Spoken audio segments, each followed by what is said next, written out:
toutes les personnes qui ont pour ambition de changer de vie, quel que soit le moyen, quelle que soit la façon.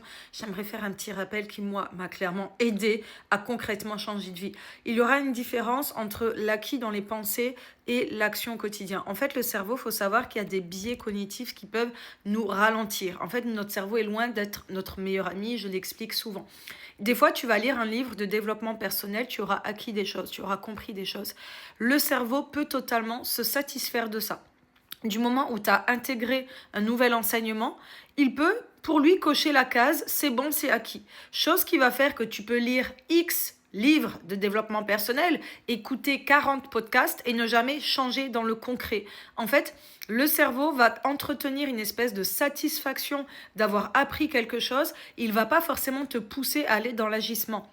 Pour rappel, le cerveau, son job, ce n'est pas du tout de t'aider à changer. Il veut tout l'inverse. Il veut que tu restes dans ta zone de confort. Il veut que tu restes dans ce qu'il connaît, car il a la peur de l'inconnu. Donc, ok, lis des livres de développement personnel, je suis la première à le dire, mais appliquez au quotidien et commencez par des petites actions. Je ne vous demande pas de changer, de devenir la meilleure version de vous-même en 24 heures.